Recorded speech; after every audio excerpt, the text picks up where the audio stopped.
রাজধানীর বায়ুদূষণ রোধে নগরীর অন্তত ৫০টি জায়গায় ডিএনসিসির এয়ার পিউরিফায়ার বায়ু পরিশোধন যন্ত্র স্থাপনের পরিকল্পনা স্বল্পমেয়াদী প্রচেষ্টা হিসেবে প্রশংসনীয় হলেও দীর্ঘমেয়াদে টেকসই সমাধান নয় বলে জানিয়েছেন বায়ু গবেষকরা।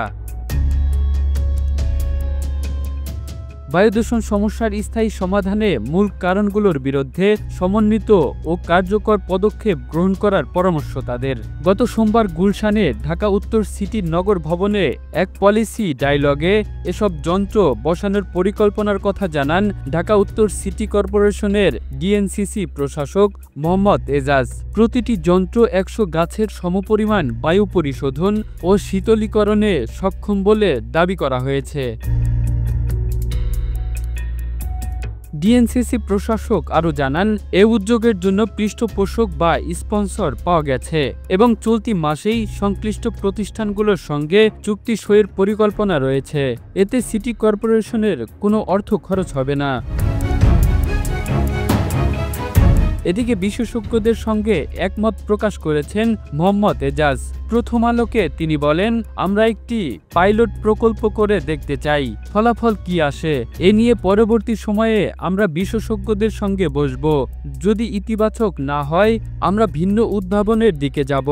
বায়ুদূষণ নিয়ে কাজ করা গবেষকরা বলেছেন, ঢাকার মতো ঘনবসতিপূর্ণ শহরে এ ধরনের পিউরিফায়ার স্থাপন করে সামগ্রিক বায়ুমানে উল্লেখযোগ্য উন্নতি আনা কঠিন। বায়ুদূষণ রোধে স্বীকৃত উপায়গুলোর মধ্যে এয়ার পিউরিফায়ার নেই। এটি ছোট পরিসরে সাময়িক স্বস্তি পেতে পরীক্ষামূলকভাবে বসানো যেতে পারে। ঢাকায় কোন ধরনের এয়ার পিউরিফায়ার বসানো হবে? এর উত্তর পাওয়া যায়, এয়ার পিউরিফায়ার ক্ষুদ্র ধূলিকণা, জীবাণু ও দূষণ সৃষ্টিকারী গ্যাসীয় পদার্থ শোষণ করে বাতাসকে পরিশুদ্ধ করে। যন্ত্রগুলোতে সাধারণত ফিল্টার, কার্বন ফিল্টার বা ইলেকট্রোস্ট্যাটিক প্রযুক্তি ব্যবহার করা হয়। বিশেষজ্ঞরা বলছেন, এয়ার পিউরিফায়ারের বড় আকারের ইউনিটগুলো নির্দিষ্ট সীমার মধ্যে বায়ু শোধনের সক্ষম হলেও এগুলোর প্রভাব মূলত সীমিত এলাকা জুড়ে। ডিএনসিসি সূত্রে জানা গেছে, HDCT 51000 মডেলের 50টি স্থির বায়ু পরিশোধন যন্ত্র বসানো হবে রাজধানীতে, যা প্রতি মিনিটে 30,000 ঘনফুট বায়ু পরিশোধন করতে পারবে। যন্ত্রটি বাতাসে থাকা অতি ক্ষুদ্র বস্তুকণা 90% পর্যন্ত পরিশোধন করতে সক্ষম বলে যন্ত্র বিবরণী থেকে জানা গেছে। এক একটি যন্ত্রের ওজন 1500 কিলোগ্রাম, যা গড়পড়তা একটি টয়োটা করোলা গাড়ির সমান। যন্ত্রটি চালাতে 220 ভোল্ট বিদ্যুৎ প্রয়োজন হবে, অর্থাৎ এটি বাসাবাড়িতে চালানো ফ্রিজ বা ওয়াশিং মেশিনের মতো ভোল্টেজে চলবে।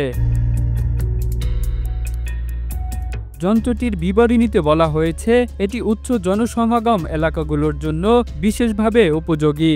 বিশ্ব স্বাস্থ্য সংস্থা WHO নির্দেশিকা অনুযায়ী এটি বাতাসে অতি ক্ষুদ্র কণার উপস্থিতির স্তর স্বাভাবিক রাখতে সহায়তা করবে।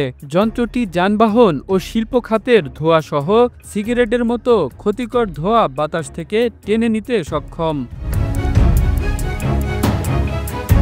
কামরুল ইসলাম, এই ধরা, ন্যাশনাল ডেস্ক।